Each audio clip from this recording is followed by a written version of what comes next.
Hier soir, il s'agit de cette sortie du président Patrice Talon qui a pris la parole pour expliquer, confirmer également, justifier sa décision, celle d'interdire donc l'embattement du pétrole au niveau de Sémépoye. D'abord, il a confirmé cette information. Il s'est plaint de n'avoir eu aucune réponse des autorités nigériennes dans sa démarche d'apaiser, de normaliser les relations entre les deux pays. Il a fait également le poids de ces initiatives, ouverture des frontières côté Bénin par exemple, envoi de messages aux autorités nigériennes et même de son ministre des Affaires étrangères à Niamey comme émissaire Patrice Talon, donc qui sort pour et il estime également que les échanges entre les deux pays doivent se faire de façon formelle et structurée, et c'est là qu'il explique que ce sont les Chinois qui l'ont informé de l'arrivée d'officiels nigériens au Bénin pour l'inauguration du pipeline. Pour lui, c'est de l'informel, Jacques Debré. Oui, je crois que le chef de l'État, sur le dossier, commence par avoir raison, parce que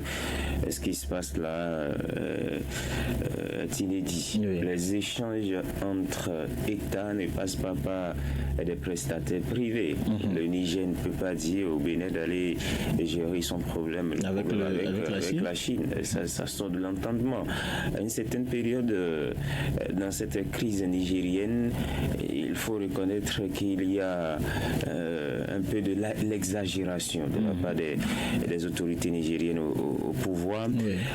Après le putsch du 26 juillet 2023, bientôt un an que cela a dû, les autorités béninoises, le Bénin, par respect pour les décisions de la CEDEAO, a décidé d'appliquer les tests, donc de fermer sa frontière avec le Niger. Oui. À une certaine période, avec la levée des sanctions, on est revenu à la raison.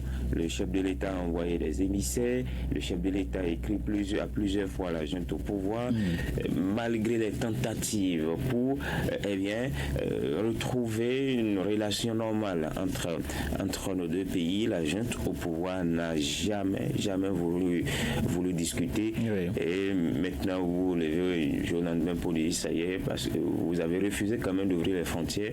Vous dites ça y est, commencez pas à exporter le pétrole à travers le Bénin. C'est inadmissible, c'est une insulte au Bénin. Je crois qu'à une certaine période, il y a ce qu'on appelle la question de souveraineté de notre pays. Nous sommes un pays et je crois qu'on nous doit le minimum de respect. Il faut à une certaine période dire à ces autorités nigériennes qu'elles sont en train d'exagérer, et quand on est en diplomatie, il faut à une certaine période savoir faire des concessions, savoir dire, on a le bras de fer a assez duré.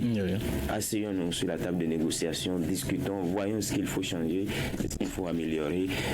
Est-ce que le Niger a levé la sanction, a réouvert ses frontières avec le Nigeria? Les frontières restent toujours au niveau du Nigeria, c'est ouvert. C'est ouvert. Justement, le président Patrice Talon a fait cas d'ailleurs. Est-ce que le Nigeria n'avait pas appliquer les sanctions au même titre que le Bénin? Est-ce que le Nigeria n'avait pas coupé de l'électricité au Niger? Le Nigeria faisait partie l'un des pays qui avait menacé d'envoyer des troupes très vite avant que le Bénin emboîte le pas au Nigeria de Bola Tinubu, justement. Donc pourquoi traiter particulièrement le Bénin comme cela, comme si nous étions l'ennemi public à abattre, alors qu'il y a d'autres pays qui avaient appliqué les mêmes sanctions? Je crois qu'à une certaine période, quelqu'un l'a dit, le Niger nous voyait comme un petit pays, alors qu'en termes de développement, le Bénin est encore devant le Niger et nous traite comme un petit pays. À une certaine période, il faut taper du coin sur la table, même si nous allons subir les conséquences aussi, mais c'est mieux comme ça, parce que le Niger aussi va sentir les impacts. C'est maintenant qu'il doit comprendre que non, à une certaine période, il faut s'asseoir sur la table des négociations et discuter. Voilà. Alors, Rossi Gounoko, le président Patrice Talon, plus loin, dit ceci: on ne peut pas nous voir comme des ennemis et vouloir notre collaboration et nos moyens.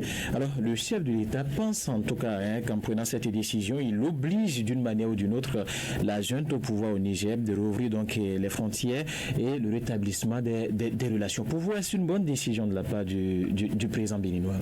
Oui, écoutez, à sa place, qu'est-ce que vous allez faire? Le Niger est allé trop loin. Oui. Le chef de l'État a fait assez de concessions. Moi, je dis même que Patrice Talon, le connaissant, a été même très patient. Oui. Et ça aurait été que s'il maintenait pour l'homme qu'il est, sa fermeté, son ego, Patrice Talon serait même allé plus loin. Et donc, à un certain moment, vous sentez un Patrice Talon qui a tendu la main au Niger. Oui. On l'a vu. Et est-ce que le fait que le chef de l'État béninois a été le bon élève de la CEDEAO, c'est pour ça qu'il va subir tout ça?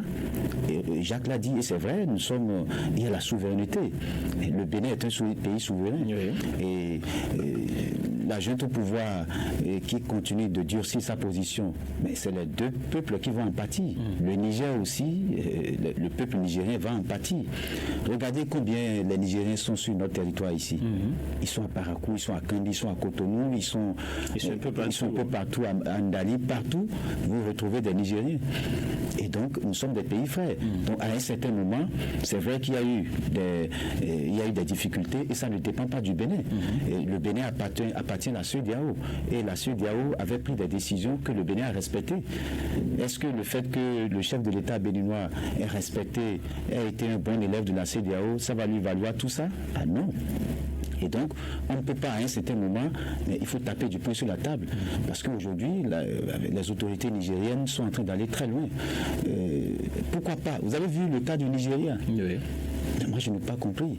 Le Nigeria allait jusqu'à couper même l'électricité pendant des mois. Pharmaceutiques, oui, il y a eu des morts. Et donc, voilà, plusieurs morts dans les hôpitaux. Pourquoi ils s'en prennent tellement au Bénin? Il y a particulièrement le chef de l'État entre... Moi, je trouve que le chef de l'État béninois, il ne pouvait que prendre une telle décision.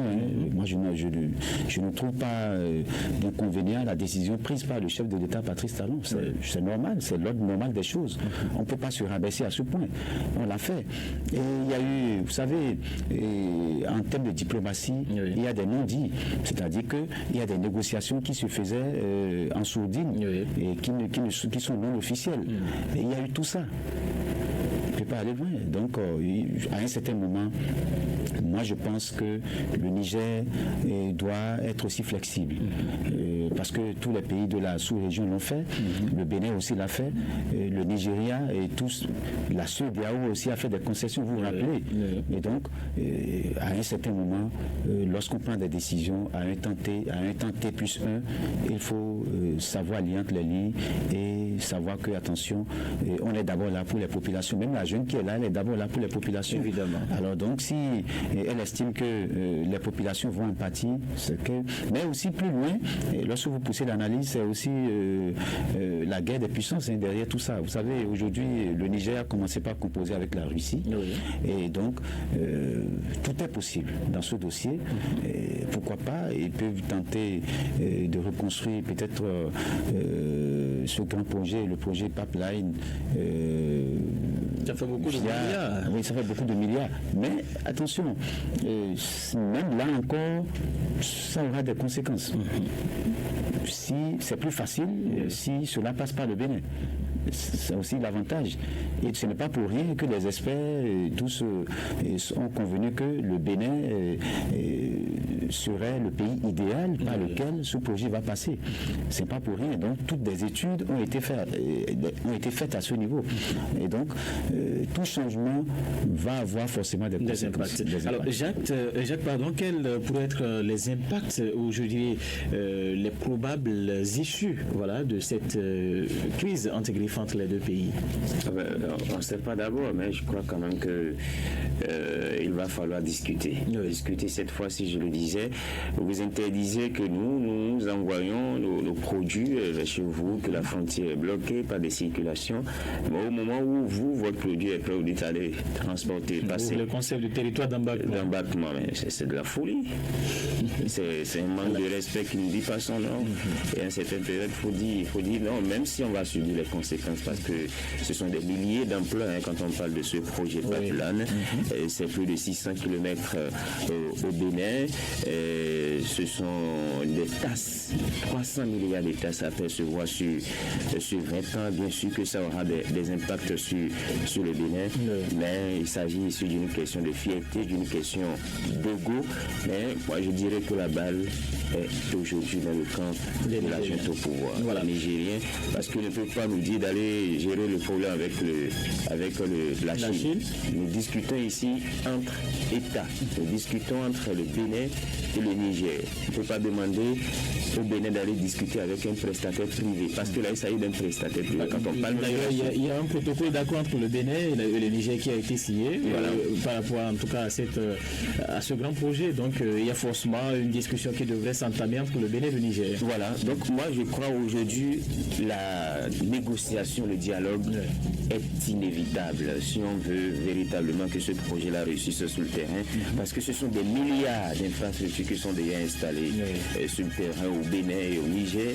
On ne peut pas aujourd'hui dire on va contourner le Bénin, on va prendre pas le Togo, on va prendre pas le Cameroun, le Tchad comme on a l'habitude de le faire, et puis on se passe du Bénin. Ça va prendre encore des années et ça va demander un lourd investissement que le Niger, je ne crois pas, soit capable de gérer actuellement. Il faut discuter, il faut ramener la balle à terre pour que les différentes parties puissent trouver une issue favorable à cette crise. Merci à vous, Jacques Debera, Steve Binocon, pour vos analyses, vos différentes explications, en tout cas sur ce sujet. Mesdames et messieurs, dans la suite.